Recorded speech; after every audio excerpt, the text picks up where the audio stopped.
Good morning, all the students. Oxford Union English welcomes you all the students from the core of the heart. Dear students, आज हम लोग बात करते हैं जैसा कि सारे लोग हम लोग जान रहे हैं कि जी अभी क्या चल रहा है, टेंस चल रहा है, ओके। और टेंस में भी प्रेजेंट इंडिफिनिट पर अभी हम लोगों का बात चल रही है, और उसमें से भी प्रेजेंट इंडिफिनिट में नेगेटिव के बारे में, यानी 14वां और 15 यानी 14th और 15th वीडियो में मैंने नेगेटिव के बारे में बताया था। और आज का वीडियो जो होगा बच्चे, यानी नेगेटिव को मैं ही कंटिन्यू करता हूँ। आज कुछ मैंने पिछले वीडियो में बताया था, मैं कुछ वाक्य को दूंगा, आप मेरे साथ में बनाओगे, मैं बनाऊंगा, फिर आप लोग मैच कर लेना और प्रैक्टिस कर लेना। It will be more than enough. ये हद से ज़्यादा हो जाएगा, इससे ज़्यादा करने की भी ज़रूरत नहीं है, और दीगर सब्जेक्ट भी देखना है। तो इसलिए बच्चे, अंग्रेजी में तुमको कभी ज़िंदगी में there will be no difficulty at all related to English language and literature, and whatever item I am going to just provide you these items if understood by you, then no tension at all. तो आज देखोगे बच्चे, आज का video जो है 16th video है, यानी 16वां वीडियो है। तो इसमें सारा वाक्य नेगेटिव वाक्य है। तो आप सारे बच्चे ध्यान दो। पहला वाला वाक्य है, मैं किसी को परेशान नहीं करता हूँ, मैं तुम लोगों से बात नहीं करना चाहता हूँ, वो मुझे दिल से पसंद नहीं करती है, वो मेरे खिलाफ़ कुछ नहीं बोलना चाहता है, वर्षा मार्च में नहीं होती है, वह सख्त मेहनत करना नहीं चाहती है, तुम लोग अपना काम ईमानदारी से नहीं करते हो, वह क्लास में अंग्रेज़ी नहीं बोलती है, और तुम लोग फिक्स टाइम पर नमाज नहीं पढ़ते हो, और आपकी मम्मी मुझे नहीं पहचानती है। बहुत ही इजी सेंटेंसेस है बच्चे। अगर पिछले वाले वीडियो को कायदे से अगर आप देखे हो, सिस्टेमेटिकली और वेरी ऑनेस्टली अगर आप सब सारे वीडियो को वॉच किए हो, तो अभी देखो फटाफट 5 मिनट में सारा वाक्य बन जाएगा। ठीक है बच्चे। तो अब देखो यहाँ पर क्या है जी, नेगेटिव है, और नेगेटिव के बारे में मैंने बताया था कि प्रेजेंट इंडिफिनिट का नेगेटिव जो बनता है ये फार्मूला है। इसके लिए कौन फार्मूला है? ये फार्मूला है, ओके ना। सब्जेक्ट, उसके बाद डू नॉट या डज नॉट का प्रयोग करेंगे, ठीक है। उसके बाद V1 मॉडिफाइड ऑब्जेक्ट है तो उसको देंगे, अगर नहीं है तो कोई बात नहीं, ऑब्जेक्ट देंगे, फिर रेस्ट है तो रेस्ट देंगे। जैसे ये वाक्य है बच्चे कि मैं किसी को परेशान नहीं करता हूँ, तो अब यहाँ पर देखो परेशान नहीं करना यही वर्ब है, और मैं ये सब्जेक्ट है। तो मैं किसी को परेशान नहीं करता हूँ, तो सबसे पहले मैं किसी को परेशान नहीं करता हूँ, तो मैं और आई के साथ क्या लगेगा? डू नॉट या डज नॉट, तो डू नॉट लगेगा, यानी इसको डोंट भी बोल सकते हैं। तो पता ये चला बच्चा कि मैं किसी को परेशान नहीं करता हूँ। तो I don't disturb any one, फटाफट मैच करते जाओगे तुम लोग। I don't disturb any one, I don't disturb any one, मैं किसी को परेशान नहीं करता हूँ। ठीक है बच्चे। आप बोलेंगे तुम किसी को परेशान नहीं करते हो, तो आई की जगह में क्या कर देंगे? यू दे देंगे, you don't disturb any one. मेरी मम्मी किसी को परेशान नहीं करती है, तो माई mother doesn't disturb any one. वह किसी को परेशान नहीं करता है, तो he doesn't disturb any one. तो इस तरह का सेंटेंस आप बच्चे ज़्यादा से ज़्यादा तादाद में, नंबर में इसको प्रैक्टिस करो। अगला वाला वाक्य देखो, मैं तुम लोगों से बात नहीं करना चाहता हूँ। तो बात करना का अंग्रेजी क्या होता है जी? टॉक, ठीक है ना। तो मैं नहीं चाहता हूँ, सबसे पहले इसको बनाओ, आई डोंट वांट। मैं नहीं चाहता हूँ का क्या? I don't want. और बात करना, तो I don't want to talk to you, ठीक है। मैं तुम लोगों से बात नहीं करना चाहता हूँ, अंग्रेजी में क्या बोलेंगे? I don't want to talk to you, I don't want to talk to you. Now see the next sentence, वह मुझे दिल से पसंद नहीं करती है। सबसे पहले वह पसंद नहीं करती है, तो सी डजंट लाइक, ठीक है। तो वह पसंद नहीं करती है, तो वह ख़त्म हो गया, पसंद नहीं करती है, ये ख़त्म। अब क्या है जी? ऑब्जेक्ट दो। ऑब्जेक्ट कौन है? मुझे का अंग्रेजी क्या होता है? मी। तो पता ही चला कि ये ख़त्म। अब दिल से रेस्ट है, और रेस्ट दे देंगे at heart. She doesn't like me at heart. क्या हुआ जी? वो मुझे दिल से पसंद नहीं करती है, she doesn't like me at heart, मैं उसको दिल से पसंद नहीं करता हूँ। तो I don't like her at heart, कोई मर्द है, मैं उसको दिल से पसंद नहीं करता हूँ, तो I don't like him at heart. मेरी मम्मी मुझे दिल से पसंद नहीं करती है, my mother doesn't like me at heart, मेरे पापा मुझे दिल से पसंद नहीं करते हैं, my father doesn't like me at heart, ठीक है ना। इस तरह से कर लेना सारे बच्चे। अच्छा, वो मेरे खिलाफ़ कुछ नहीं बोलना चाहता है। सबसे देखो जी, वो नहीं बोलना चाहता है, तो वह नहीं चाहता है, तो ही डजंट,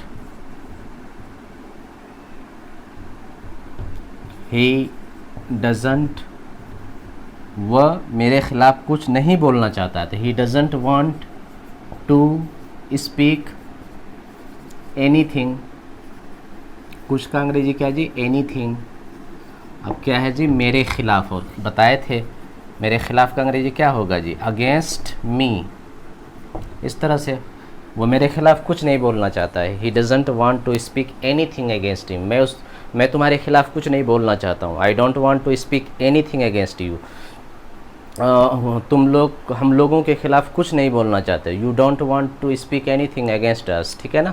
इस तरीके से कर लेना। आगे वाला देखो, वर्षा मार्च में नहीं होती है। तो सबसे पहले वर्षा नहीं होती है, क्या होगा, it doesn't rain. It doesn't rain कब है जी, मार्च में, इन मार्च,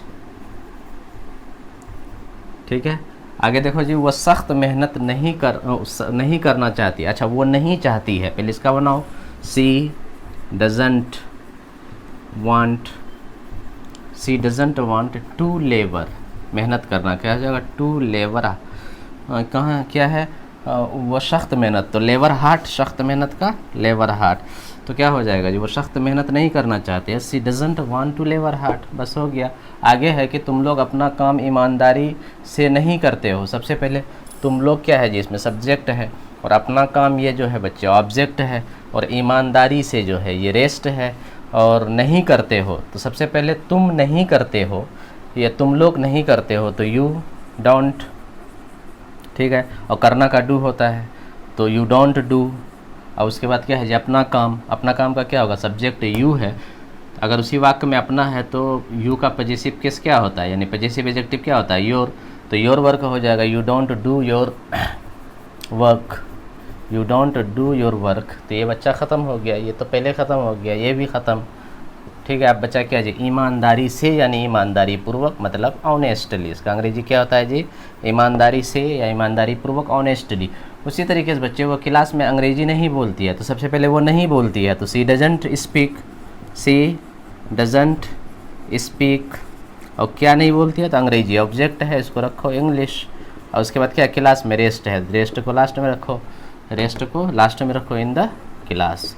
तो इस तरीके से हो गया बच्चे। आगे वाला वाक्य को देखो कि तुम लोग फिक्स टाइम पर नमाज नहीं पढ़ते हो, तो तुम लोग नमाज नहीं पढ़ते हो, यहाँ पढ़ना रीड नहीं कर देंगे, ऑफ़र करेंगे, ठीक है। देख, यू डोंट, नमाज पढ़ना का अंग्रेजी होता है ऑफ़र सैलेट, या नमाज भी दे सकते हो। तो यू डोंट ऑफ़र सैलेट ऑन फिक्स्ड टाइम, मतलब वजह तुम मुकर्ररा वक्त पर या फिर फिक्स टाइम पर नमाज नहीं पढ़ते हो। आगे है कि आपकी मम्मी मुझे नहीं पहचानती है, तो आपकी मम्मी मतलब योर मदर डजेंट, और पहचानना का क्या होता है, रिकॉग्नाइज। तो योर मदर डजेंट रिकॉग्नाइज मी, आपकी मम्मी या तुम्हारी मम्मी मुझे नहीं पहचानती है। आप तो क्या हो जाएगा, your mother doesn't recognise me, मेरी मम्मी तुमको नहीं पहचानती है। My mother doesn't recognise you, हाँ तुम्हारी मम्मी हम लोगों को नहीं पहचानती है। Your mother doesn't recognise us, ठीक है। मैं तुम्हारे पापा को नहीं पहचानता हूँ, तो I don't recognise your father, ठीक है ना बच्चे। इस तरीके से नेगेटिव वाक्य जितना भी अब आएगा, मैं मेन कंसेप्ट को समझा चुका हूँ। अब जितना भी नेगेटिव सेंटेंस प्रेजेंट इंडेफिनिट से रिलेटेड आएगा, तुमको कोई दुश्वारी नहीं होगी। If you have watched all the video very carefully and very honestly, then there would be no tension at all, and each and every sentence would easily be translated by you. That is why each and every students, dear student, do more and more practice. Now I am speaking some sentences in Hindi and in English, okay. Now just listen to me very carefully. Dear student, मैं बोलूँगा, मैं तुम लोगों को नहीं पढ़ाना चाहता हूँ, तो I don't want to teach you। मैं तुम लोगों को दिल से नहीं पढ़ाना चाहता हूँ, तो I don't want to teach you at heart। मैं तुम लोगों को किसी भी कंडीशन में नहीं पढ़ाना चाहता हूँ, आई don't want to teach you in no condition, ठीक है बच्चे। मैं तुम लोगों को नहीं पढ़ाना चाहता हूँ, आई don't want to teach you. तुम्हारी मम्मी वहाँ नहीं जाना चाहती है, your mother doesn't want to go there. मेरा छोटा भाई पटना नहीं जाना चाहता है, my younger brother doesn't want to go to Patna. मैं सरकार के खिलाफ़ कुछ नहीं बोलना चाहता हूँ, आई don't want to speak anything against the government, ठीक है ना। या वर्तमान सरकार के खिलाफ़ मैं कुछ नहीं बोलना चाहता हूँ, तो I don't want to speak anything against the present government or against the existing government. तुम लोग बिहार सरकार के खिलाफ़ कुछ नहीं बोलना चाहते हो, तो you don't want to speak anything against the government of Bihar. आप बोलेंगे जी बिहार सरकार के खिलाफ़ वे लोग आवाज़ नहीं उठाना चाहते हैं, तो they don't want to raise voice against the government of Bihar. इस तरीके से बच्चे मैं तुम लोगों को राज की बात नहीं बताना चाहता हूँ। आई don't want to tell you the secrets, ठीक है। इसी तरीके से बच्चे मैं तुम्हारे पापा के खिलाफ़ केस नहीं करना चाहता हूँ। आई don't want to register a case against your father. मैं तुम्हारी फैमिली के बारे में मैं कुछ भी नहीं बोलना चाहता हूँ। तो I don't want to speak anything against your family. मैं तुम्हारे बड़े भाई के खिलाफ़ कुछ भी नहीं बोलना चाहता हूँ। तो I don't want to speak anything against your elder brother. मैं तुम्हारे मैं तुम लोगों के खिलाफ़ कुछ भी नहीं बोलना चाहता हूँ। तो I don't want to speak anything against you. आप बोलेंगे क्या, मैं तुम्हारे गांव के लोगों के खिलाफ़ कुछ भी नहीं बोलना चाहता हूँ, या तुम्हारे गांव वाले के खिलाफ़ मैं कुछ नहीं बोलना चाहता हूँ। तो I don't want to speak anything against the people of your village, ठीक है ना बच्चे। अच्छा, मैं इस स्कूल के बच्चों के बारे में कुछ नहीं बोलना चाहता हूँ। आई don't want to speak about the student of this very school, ठीक है। इस तरीके से बच्चे। अच्छा, मैं बिहार के एजुकेशन सिस्टम के बारे में कुछ नहीं बोलना चाहता हूँ। आई don't want to speak anything against the education system of Bihar, ठीक है ना जी। अब देखो बच्चे, so many sentences can be spoken like you, and I have just provided you each and everything. You must very carefully try to understand these all the things, and once you understand all the things, there will be no tension at all related to present indefinite tense at the time of formation, at the time of making sentences on the basis of this very structure of present indefinite. Okay dear student, so thus you must practice well, okay, to a great extent। बहुत ज़्यादा कोशिश करना। अब देखो बच्चे, ये सारे वाक्यों को पाउच करके तुम लोग सारे बच्चे लिख लो, सारे बच्चे इस वाक्यों को लिख लो। अब उसके बाद इसी में बच्चे में एक प्रेजेंट इंडिफिनिट में मैं एक्स्ट्रा बात बताया था कि मैं चाय बनाना जानता हूँ। तो I know how to prepare tea, I know to prepare tea नहीं बोल करके क्या बोलेंगे, I know how to prepare tea. तो उसका भी नेगेटिव कैसे बनेगा, तो मैं ध्यान बता रहा हूँ, तुम लोग ध्यान से, सारे बच्चे ध्यान से समझोगे, ठीक है ना। और ज़बरदस्त चीज़, अगर इसको समझ जाओगे तो बच्चे तुम अंग्रेज़ी बोलना बहुत आसान हो जाएगा। इसीलिए मेरा दिल चाहता है कि सारे बच्चे कायदे से समझो। इससे ज़्यादा बेहतरीन तरीके से किसी भी यूट्यूब पर अंग्रेज़ी टेंस से रिलेटेड नहीं पढ़ाया है। तो मैं चाहता हूँ कि आप ईमानदारी से इसको सुनो, लिखो, देखो, फैलाओ, शेयर करो, सब्सक्राइब करो, ठीक है। व्हाट्सएप स्टेटस पे लगाओ, जितना हो सके तुमसे। तुमको तो I can not compel you, मैं तुमको मजबूर नहीं कर सकता हूँ, लेकिन इतना तो है कि रिक्वेस्ट कर सकता हूँ कि डियर स्टूडेंट, आपका शेयर करने से वीडियो को दूसरे बच्चों तक, बहुत सारे बच्चों को फ़ायदा होगा। और अंग्रेज़ी में कहावत है कि service to man is service to God. किसी इंसान, किसी स्टूडेंट की आप मदद कर देते हो तो समझो कि आप ऊपर वाले की मदद करते हैं, क्योंकि we all are the followers of God. इसीलिए हमेशा दूसरों की मदद करने की जज्बा तुम्हारे दिलों के अंदर में होनी चाहिए बच्चों।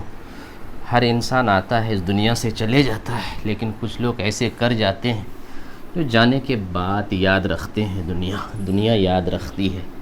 तो हमेशा try to be such man और सच पीपल कि after your death you will be remembered by the people passionately, heartly. तो हमेशा याद रखो बच्चे, मरने से पहले कुछ ऐसा कारनामा कर जाओ कि दुनिया याद रखे, और जब भी तुम्हारा नाम आए तो लोग इज़्ज़त से तुम्हारा नाम ले। तो ऐसे करना बच्चों, ठीक है। आगे देखो बच्चों, मैं बताया था कि मैं चाय बनाना जानता हूँ। मैं, गौर से देखना कि मैं चाय बनाना जानता हूँ, मैं चाय बनाना जानता हूँ। गौर से देखना बच्चों, मैंने कहा था कि मैं चाय बनाना जानता हूँ, इसका ट्रांसलेशन आई नो, अक्सर लोग जो करते हैं I know to prepare tea. तो बच्चे ये वाक्य तो लग रहा है कि बिल्कुल सही है, लेकिन बिल्कुल वाक्य गलत है। और इसका बताए थे कि कहीं ना कहीं मैं चाय बनाना जानता हूँ, मतलब वाक्य मैं जानता हूँ कि चाय कैसे बनाया जाता है, कहीं ना कहीं इसके अंदर में कैसे छिपा हुआ है। इसीलिए मैं बताया था कि I know how to prepare tea. तो ये वाक्य दुरुस्त है। तो ठीक है बच्चे, तो मतलब ये हुआ कि ये वाला वाक्य, और मैं इसका स्ट्रक्चर पीछे वाले वीडियो में बता दिया हूँ। अगर इस तरह का वाक्य आ जाएगा बच्चों, तो इसका नेगेटिव जो बनाएंगे तो हमेशा इसके लिए एक स्ट्रक्चर फॉलो होगा। हमेशा सारा बच्चा याद रखना बच्चे कि जैसे क्या होगा कि सब्जेक्ट होगा, ठीक है, उसके बाद डू नॉट या डोंट, यानी डोंट या डजंट, डोंट या डजंट, उसके बाद V1, और उसके बाद बच्चे याद रखना हाउ का प्रयोग होगा। और उसके बाद मॉडिफाइड ऑब्जेक्ट का प्रयोग होगा। उसके बाद ऑब्जेक्ट है तो दे देंगे, नहीं तो कोई बात नहीं, रेस्ट दे देंगे। ये वाला फॉर्मूला हमेशा याद रखना बच्चे। This is very very important, very very important, ठीक है, वेरी वेरी इंपॉर्टेंट, याद रखना बच्चे। जैसे ये वाक्य है कि मैं चाय बनाना जानता हूँ, तो I know how to prepare tea. अगर ऐसा रहेगा कि बच्चे मैं चाय बनाना नहीं जानता हूँ, तो सबसे पहले देखो बच्चे कि मैं नहीं जानता हूँ, तो आई डोंट नो। तो अब यहाँ पर देखो बच्चे सब्जेक्ट आया, डोंट आया, नो, मतलब यहाँ तक आ गया, यहाँ तक हम लोग आ गए हैं, ठीक है। उसके बाद क्या है बच्चे कि ये तो ख़त्म हो गया, अब बनाना। अब यहाँ बनाना का क्या बोलेंगे, कैसे बनाया जाता है। यहाँ बनाना मतलब कैसे बनाया जाता है, तो तब बच्चे फार्मूला क्या है, उसके बाद हाउ का प्रयोग करो, तो यहाँ पर हाउ देंगे। और उसके बाद बनाना मॉडिफाइड है, तो मॉडिफाइड मतलब टू प्रिपेयर, ठीक है बच्चे। तो ये बच्चा ख़त्म हो गया, यहाँ से ये ख़त्म। अब उसके बाद मॉडिफाइड के बाद कौन है, ये ऑब्जेक्ट है। ऑब्जेक्ट कौन है इस वाक्य में, चाय, ठीक है बच्चों। चाय का अंग्रेजी क्या होता है, टी। तो इस वाक्य को I don't know how to, ऐसे नहीं बोलेंगे I don't know to prepare tea, ये वाक्य गलत हो जाएगा, समझे कि नहीं समझे। I don't know how to prepare tea, ये वाक्य बिल्कुल सही है। लेकिन अगर ऐसे हम बोल देंगे बच्चे कि I don't know to prepare tea, तो बच्चे ये वाक्य गलत है ग्रामेटिकली, स्टैंडर्ड ग्रामर के एतबार से ये वाक्य गलत है। इसीलिए you must speak that I don't know how to prepare tea. इसी तरीके से बच्चे मैं तैरना नहीं जानता हूँ, तो I don't know how to swim. मैं पिक्चर बनाना नहीं जानता हूँ, I don't know how to draw, मैं अच्छी पिक्चर बनाना नहीं जानता हूँ, I don't know how to draw good pictures, ठीक है ना बच्चे। मैं तैरना नहीं जानता हूँ, तो I don't know how to swim, वो तैरना नहीं जानती है, she doesn't know how to swim. अच्छा, वो मेरी मम्मी चाय बनाना नहीं जानती है, my mother doesn't know how to prepare tea. तुम्हारी बहन स्वादिष्ट चाय नहीं बनाना जानती है, your sister doesn't know how to prepare tasty tea. तुम्हारी छोटी बहन स्वादिष्ट चाय नहीं बनाना जानती है, तो your younger sister doesn't know how to prepare tasty tea. तो इस तरीके से बच्चे हमेशा याद रखना कि ये वाला जो पिछले वाला जहाँ पर हाउ का प्रयोग होता था उसका नेगेटिव में वहाँ पर भी डोंट लगेगा, लेकिन कि इस तरीके से हमेशा याद रखना कि मैं फिर से बोलता हूँ, मैं पढ़ाना नहीं जानता हूँ, I don't know how to teach. मैं विषम परिस्थिति को झेलना नहीं जानता हूँ, I don't know how to face या how to tackle out circumstances, ठीक है। मैं तैरना नहीं जानता हूँ, I don't know how to स्विम, क्लियर ना। और मैं चाय बनाना नहीं जानता हूँ, मैं खाना बनाना नहीं जानता हूँ, मैं झाड़ू देना नहीं जानता हूँ, इस तरह का वाक्य, मैं खाना बनाना नहीं जानता हूँ, तो I don't know how to cook food, ठीक है। मैं हलवा बनाना नहीं जानता हूँ, I don't know how to prepare porridge, ठीक है। उसी तरीके से बच्चे मैं स्वादिष्ट भोजन नहीं बनाना, सिंपल बना दूंगा लेकिन स्वादिष्ट भोजन बनाना नहीं जानता, I don't know how to prepare tasty या डेलिशियस फूड, क्लियर ना। तो हमेशा इसको याद रखना बच्चे। मैं अंग्रेजी बोलना नहीं जानता, I don't know how to speak English. मैं भाषण देना नहीं जानता हूँ, I don't know how to deliver speech. मैं किसी के खिलाफ बोलना नहीं जानता हूँ, I don't know how to speak against anyone, clear. इसी तरीके से मैं दूसरों की इज़्ज़त करना नहीं जानता हूँ, तो I don't know how to respect others. मैं दूसरों की इज़्ज़त करना नहीं जानता हूँ, I don't know how to respect others, clear ना बच्चों। तो related to present indefinite tense, this structure and this structure, these two structures are more than enough, and you must apply your brain at the time of speaking, apply, or on the basis of this very structure, and also on the basis of this very structure 1000 sentences can be framed. So you student must try to frame at least 100 sentences on the basis of this structure, and plus 100 sentences on the basis of this very structure. And just after making the sentences, you must try to speak, cultivate your habit. At the primary stage, the student, you will have to cultivate your habit, you will have to be habituated. Then after some days you will not have to be habituated, but at the primary stage, again and again you will have to repeat the sentences, try to speak the same sentences, okay, at what context, what types of sentences would be spoken, okay na. तो and this formula will be applied when, यानी when this formula will be applied, when this formula will be applied. तो try to understand the concept after just setting the concept in your brain, and on the basis of this very structure make sentences and try to, you are anywhere, you are sleeping, you are sitting, you are alone anywhere, so just try to frame sentences in your own self. The dear student, it will help you to a great extent. Dear student, I hope that each and everything is very very clear to all of you, very very intelligible to all of you. Just once again I request you, each and every student, dear student, keep on watching the video and write down all the things, and do more and more practices. Practice will give you perfection, dear student. Now once again I would like to request each and every student subscribe the channel to a great number of students, so that each and every student may get benefited.